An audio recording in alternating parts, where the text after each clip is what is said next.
So Genesis, where things come from, origins, first book in the Bible. Not that I'm a Bible guy, but I just find it interesting that I have actually been here a bunch of times, but it never occurred to me that this place is called Genesis. And what's interesting about that is that I was adopted, so I'm part of the adoption community. I'm an adoptee.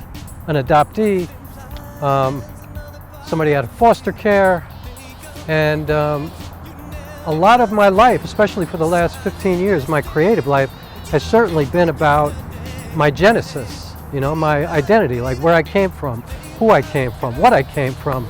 And so the cool thing is that I have always been attracted to old abandoned structures. Like, I rehearse in abandoned buildings. I look for, you know, old abandoned motels and houses and buildings and, you know, old storefronts, things like that. You know, that's why one of the reasons I love the city so much, you know, especially when I was up in the Bronx or parts of Brooklyn.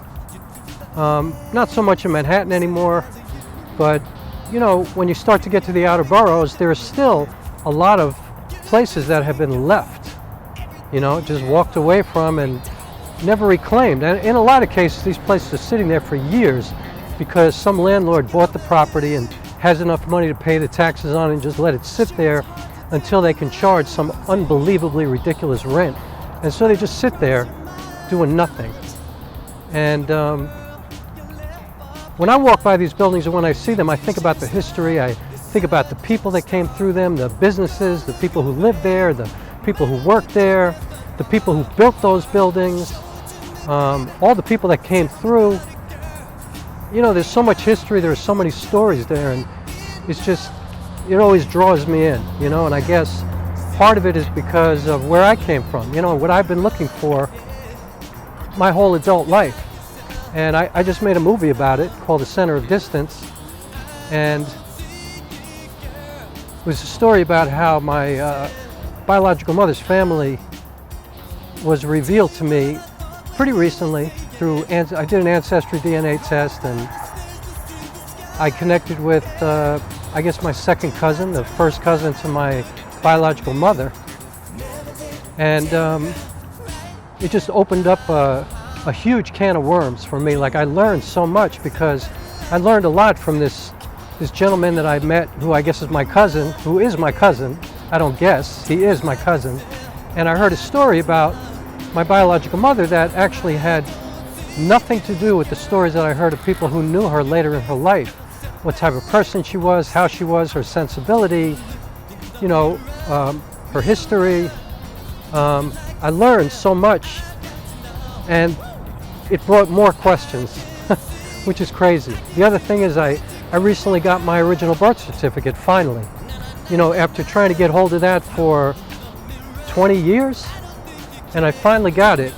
And it had some information on it that actually kind of pissed me off because it brought even more questions to my situation, like where I came from, who I am, what I am, you know, like it just was very weird.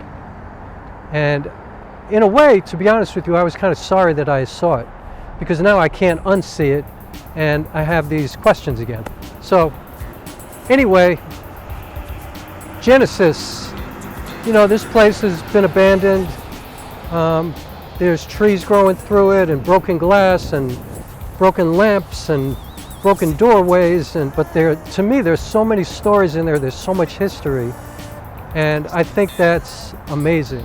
You know, I think that's something that's interesting for me to constantly explore, and I'm just going to continue to do that. I'm living in a new place now. I'm living in Poughkeepsie, New York. I'm far from the city, but not so far where I can't get there anytime I want to easily, you know, in less than an hour and a half, 2 hours, but far enough where I don't feel a part of New York City in terms of being a resident anymore. I mean, I'm always going to be a New York City person.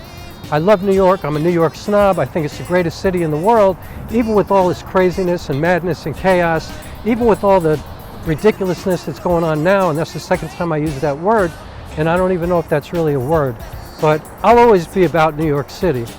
But I also want to be present where I am, you know, and I want to live where I am currently living, you know, being.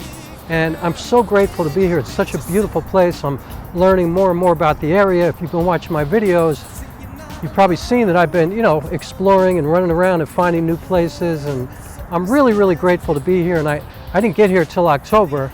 And so I'm looking forward to the spring and the summer because I definitely underestimated the winter up here. I mean, winter up here is a deep thing. It's real. It doesn't go away. Like once the snow falls and the ice forms, it doesn't go away for months and months. It's cold up here. But there are so many incredibly beautiful places up here that I have found that I'm so interested in. And I already started rehearsing in some of these places. I'm just like jumping fences everywhere and walking into doors that I'm probably not supposed to walk into, and just really getting a lot out of it, and feeling where I am and appreciating that, and being incredibly, I said incredibly again, but I am incredibly grateful for where I am, just trying to be really present. And so I'm always going to be exploring Genesis, you know, origins, where things come from, because I think that it's really important, and I think everybody should have access to where they are and who they came from and where they came from and all that kind of information. I mean, medical history is a good example, you know. I mean, I've had a lot of weird things with my body over the years, and I think part of it is I have anxiety issues because I don't know my medical history. I don't know anything that my biological mother or my biological father went through. Family stuff, I don't know anything. And so I always feel like I'm kind of looking over my shoulder, you know, like, because I don't expect anything. But on the other hand, I've always kind of grown up thinking, you know, I'm just me. Like, no matter what my biological mother or my biological father or my, you know, DNA blood relatives have gone through, you know, maybe they've been through diabetes or heart disease or whatever, I don't know that. And so I don't have to expect it. And so I don't have to own it. And so I don't have to have anything to do with that. So I have formed this completely independent existence in many, many ways. And that has definitely impacted my relationships, how I deal with people, how I deal with the world, my personal relationships, my work relationships. I'm a solo artist, a solo theater artist. I made a movie all by myself. I shot it all by myself. I edited it all by myself.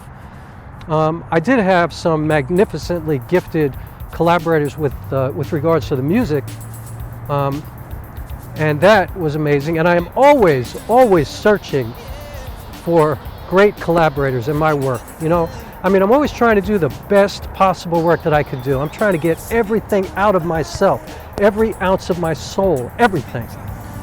And I'm always searching for masterful collaborators who deal with work the same way that I do, who approach things in the same way that I do. And it's been very, very difficult to do that, although I have had some really amazing collaborators. But I'm still looking for that one who partners with me. Sorry about the traffic, I'm standing right here on a highway.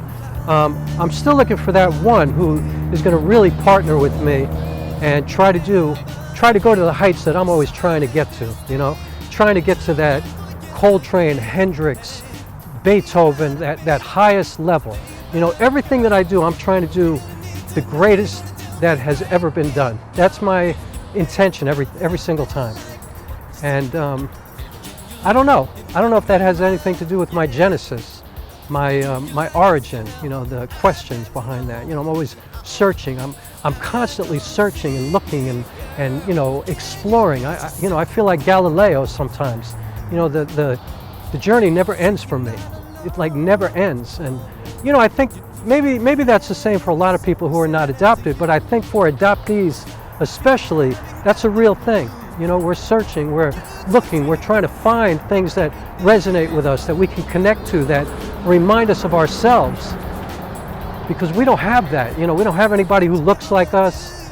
We don't have these things. You know, we have families. You know, You know, so many of us have been lucky enough, like myself, to be adopted into really, you know, good situations by beautiful people. But we still never really truly feel organically, biologically connected, because we know that we're not. That's a fact. You know, no matter how connected you feel to somebody, you know, I think that's why people come together and make families and get married. And all right, so a quick little insert to this video. I wanted to cut out this part because when I looked back at it as I was editing, I realized that there was a section in here that would absolutely ruin my movie if you watched it from what I was sharing. So I cut it out. I put this little commercial break in, and back to the video now. See you in a minute. Is when you're in an intimate relationship with somebody and you're with them, you know, and if you allow yourself to trust and really be there and know that this person is not going to leave and that you're not going to leave, although sometimes you're so messed up that you leave because you're always waiting for somebody to leave, because you're waiting for the bottom to drop. You know, you have these abandonment issues, and I think that it's at the cellular level. And I feel like I'm digressing all over the place, but just coming back here and realizing that I've been to this place so many times, because I've come here to rehearse a lot just on my own, and I never noticed that it was called Genesis. And I'm like, wow, that's why I'm so attracted to this place, you know? It's not just that it's this abandoned space, because there are so many abandoned spaces around here that I found that I'm just absolutely falling in love with this place. But this place is Genesis, and so, and ironically, this is the first place that I came to when I got here. I drove here when I first moved up here. I crossed the Mid-Hudson Bridge and I drove to New Paltz, where I am now. And I saw this place and I drove in. It was an old hotel and it's an old diner and it's beautiful old signs up here. And I don't know. I just feel like maybe that has something to do with why I was so attracted to it. So anyway, I'm going to finish this now. I just wanted to share that. It was on my mind. And thanks so much for watching my videos. I really appreciate that. If you like what I do, please consider subscribing to my channel and hit the like button if you like this, and if you're interested, and if you're adopted, if you're a foster care person, if you're from that world, I stand with you. I understand you. I think a lot of people understand you, because there are a lot of us, and just continue to be present and have the best of intentions and do the best that you can do in every situation that you endeavor upon in your life, and that's a life well lived. That's all we could do, right? All right. Oh, and by the way, I shot this video in 1080, not in 4K, just because I wanted to see what it would look like. And I'm using a manual lens, so hopefully I'm in focus. I shot it in f8, and this part is for the nerds and my filmmaking people. And onward and upward I go. I'm really excited. I just bought a Sony Zeiss Batis 25mm full frame lens that I'm going to be using on my Sony a6400. And so that's kind of cool. So anyway, sorry to bore you if you're not into that kind of stuff, and I will see you all on the next video. Peace, all of that.